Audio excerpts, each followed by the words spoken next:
Welcome to Land Academy. I'm Jack Butala. I'm Jill DeWitt. We show you how to buy real estate for half of what it's worth. And sell it on the internet really fast. We are Jack and Jill, and this is the Jack and Jill Show too. With over 15,000 completed transactions, we're the experts at acquiring property. Of all kinds, not just land. For half price and flipping them for way more. All right, let's get this show started. Jack and Jill here. Hi. Welcome to the show today. In this episode, Jill and I talk about how top athletes compete with themselves, not really with each other. Before we get into it, let's take a question posted by one of our members on the landinvestors.com online community. It's free. Okay. Angela asks, hey, I just signed up for the forum. My question is, should I start an estate I'm living in just to test the waters? I don't see a lot of land investors selling in my state. Good. It does have a good variety of vacation areas, farmland, and large metro areas throughout the state. Any suggestions on how to start a letter campaign to test? Would like to send mailings out before I do some investing in paid education. Thanks. Good for you, Angela. So you're starting with all the free stuff and you're going to test it a little bit. I'm not a big fan. I'm a huge fan of testing, getting your ducks all in a row before you start, but I'm not a fan of test mailers, and here's why. The numbers work against you. It's kind of ironic, but follow me on this. If you send out 20 or 30 letters just to see what's going to happen, I'll tell you exactly what's going to happen, and I'm going to save you some time and money. Nothing. There's power in numbers, so you want to get in your first mailer 1,500 to 2,000 units in the mail, because there's a real good chance you're going to have a positive experience. But 10 or 20 or 40 or even 500 is just too small. So what you really want to do is test pricing. So if you want to test it, go on a Craigslist, make up a property that you have for sale, and test how people are going to respond to it. Or test, let's say you want to buy property. There's an exercise in the free ebook that I would encourage you to test that way. If you don't have the free ebook, please go download it. It describes it in detail how you should test it. Go ahead, Jill. I was raising my hand. I know.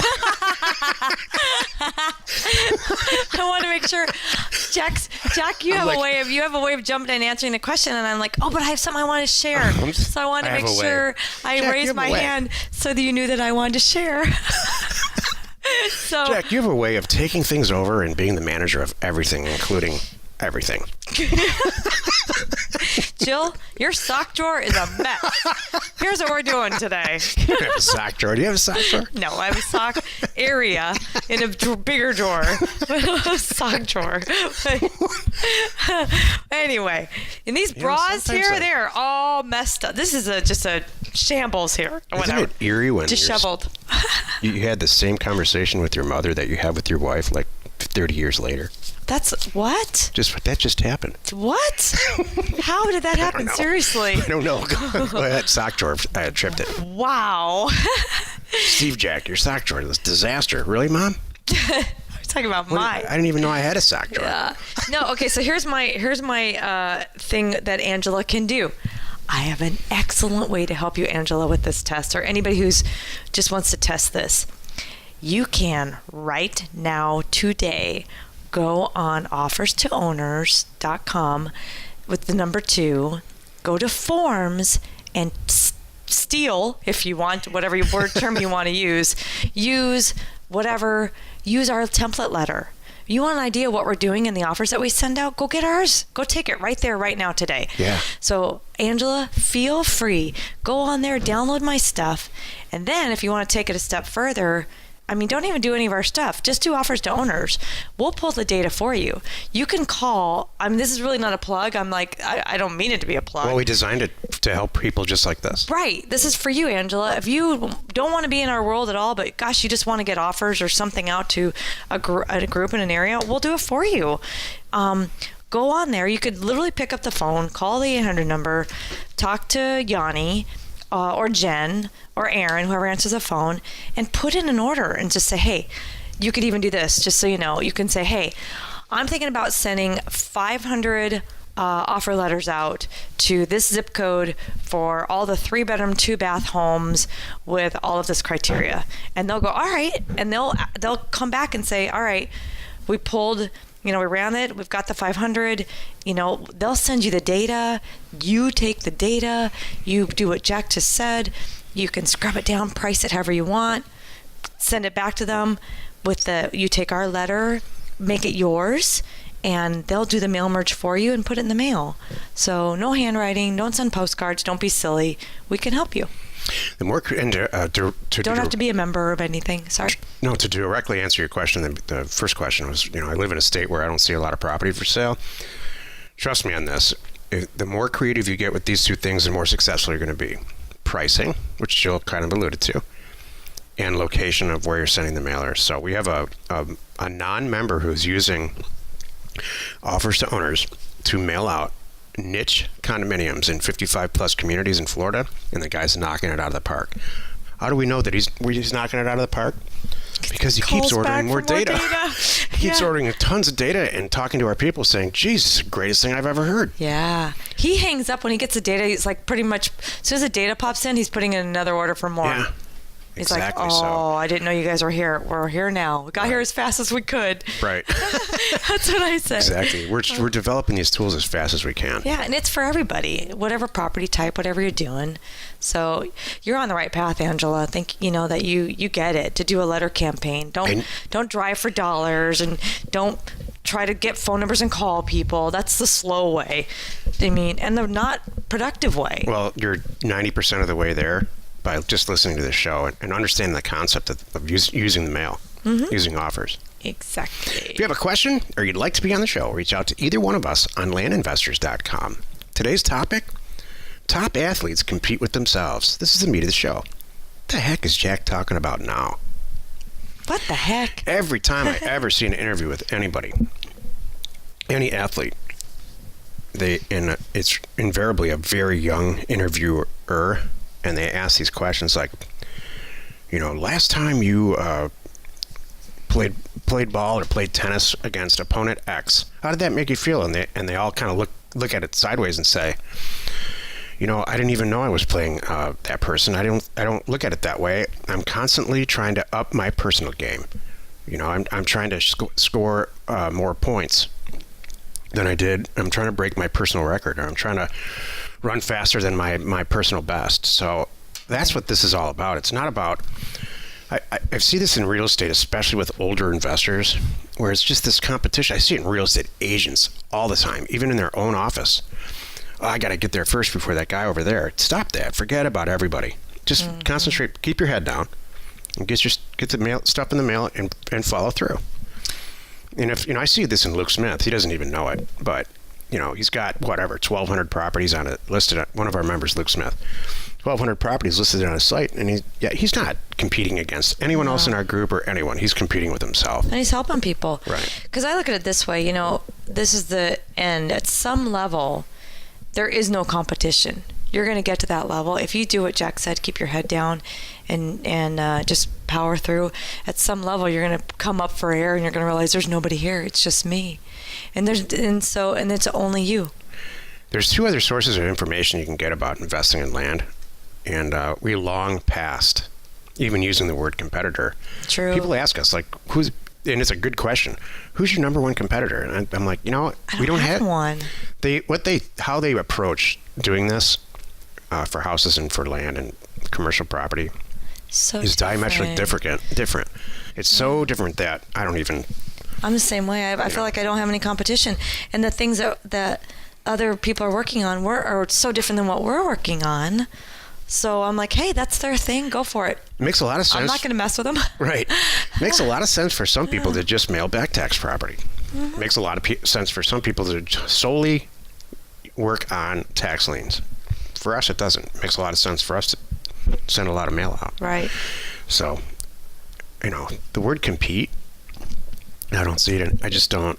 I wanted to clarify that because somebody asked me recently, who's your competitor? Who's your Yeah. Or how does this work? And I just don't. I don't see it that way. Isn't that funny?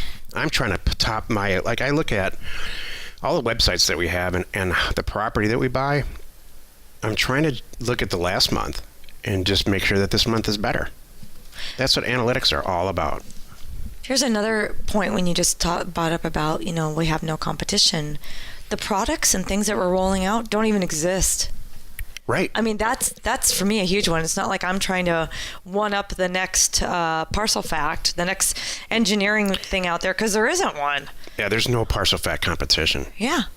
It's like, well, offers to owners. There's mail companies. And I'm out there, personally, and I'm not trying to create something because I need to create something. Like I feel like I've got to do this. I'm going for a Nobel Peace Prize. No. Okay, Wonder Woman. So yeah, that's not what I'm going for. No, I am here with you, Jack, to solve some problems, man, and make my business and everybody in this business life a little bit better and easier, and we can all do things and make more money, myself included. How's that for honesty? That's there you go.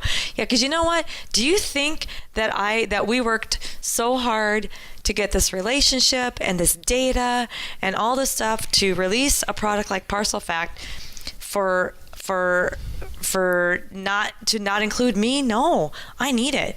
Man, I wish I had it a year ago. All these tools. Gosh, it would have saved me so much time. We're about to release a company called Escrow Perfect. Yep. Long story short, you put in an APN and we close the deal for you for not a lot of money. And it's the same people that are closing the deal that close our deals. We're just asking them to, close it for other people. And man, the emails that I'm getting about, please sign me up are amazing. So yeah, because when you realize what the markup is on some of these things, everyone, it's staggering. It's Escrow, ridiculous. Yeah, exactly right. And we take that out of that. You know what? We take the excessive Wall Street greed out of all of this. This is one of those things that makes me mad. I know, Jill. Good. Really good. Get mad. Mad. Love when you get mad. No, when people unnecessarily mark things up, like the whole EpiPen thing a while back. That guy's like, well, because I can. Remember, he marked the EpiPen up so insanely high. Yeah. That 1,000%. Yeah, and people who really needed it for their kids and stuff, they couldn't afford it. I'm like, okay, just because of greed, pure greed. I agree. Yeah, because I can. No one else has one. Okay, that's ridiculous. So. I mean, the typical markup when you get title insurance or escrow, I mean, the whole thing costs maybe $200. It's an EpiPen scenario. They charge $1,400 sometimes. It's really silly. Don't be the EpiPen of title insurance. Well, if you ever have a title insurance company, you already are. we're gonna wreck it for you. Yeah, we're wrecking it. Sorry. We're bringing it way back down more in line because that's just ridiculous. My point is, compete with yourself. Set some margin. Set some parameters. Here's a parameter that you should consider setting if you've done, Jill likes to say 10 deals. If you flip 10 pieces of real estate and you get it now, and you're really going back over and getting the right phone number and getting organized, and what you want to do is set a parameter for how much money you need to make per deal. Maybe it's $10,000, maybe it's $100,000, and then don't move off of it. With few exceptions, don't just do a deal and make $800 if your parameter is $1,500. That's competing with yourself and setting rules. It's not looking over your shoulder to see who else is doing what. Don't back down. Don't get distracted. That's good. That's good advice, Jack. If you're in the information gathering stage like Angela and the question today, that's great. There's a lot of stuff that you can do. Don't listen to my advice. Don't compete with yourself. Take it all in. Listen to the show. Run the tests, whatever test you think. Eventually, you're going to find your little niche in all this, and then go to town. Mm-hmm. Join us in the next episode where we discuss the top 3 places investors get stuck, the bottlenecks. Oh, this will be good. And we answer Andy's question about sell before you buy. How much can you advertise? Well, that's a fantastic question. I can't wait to answer that, actually. You are not alone in your real estate ambition. Top athletes. Who's your top athlete? Do you have one? I was coming back to Michael Jordan because, and I know I'm dating myself. It's probably Kobe Bryant now. I don't know much about Kobe. I thought I was dating you. Oh, Jill. Sorry. Jeez. Silly. Sorry. A little punchy. Because I think Michael Jordan, he's in that zone. Oh. I think when you used to watch him play basketball. Do you know who I thought you were going to say? Go ahead. No, who? I thought you were going to say Gordie Howe. Oh, yeah. I thought he was your all-time favorite athlete. Yeah, he probably is. I mean, it's a Detroit. But when you look at Michael Jordan play and the look on his face, he's not even there. He's somewhere in his head. And that's what I really respect that. Gordie Howe's somewhat of a showman. Oh yeah. Really dating myself there. Oh my gosh. Well, that's okay. You want to ask me who? Sure, Wonder Woman. Sure, Wonder Woman. No, yeah. Who's your athlete? Well, it's funny. The only athlete that I ever really got into and followed and stuff for years, and I would put it on social media as he's my hero, is a guy named Ruud Gullit. What? I know, right? You should talk more. See? You didn't know this about me. Dutch soccer player. Oh, sure. Okay. I know. He takes his shirt off often. No, he's crazy. Crazy hair, and just an outstanding athlete. And I just followed him. Remember, he actually coached here. He coached the LA Galaxy here for. No, I know who you're talking about. Was it here? Well, anyway, let's put it this way: outstanding athlete. Horrible coaching career. It didn't last the season, but It's anyway. like Wayne Gretzky. Yeah. He's good at nothing except being a hockey player. Yeah. He's not a That's good owner, not a good manager, not a good coach. Yeah. But I totally love the guy. Just an awesome athlete. And this was years ago. So anyway, thank you for letting me share. Yeah. All right. If you like our show and are not bored by my boring old soccer talk, whatever, please subscribe and rate us on iTunes or wherever you're listening. Information and inspiration to buy undervalued assets. We are Jack and Jill, and this was the Cash Flow from Land Show. We are the experts at acquiring property Of all kinds, not just land. for half price just so we can flip it for way more. And really fast. Thanks for listening. You are not alone in your real estate ambition.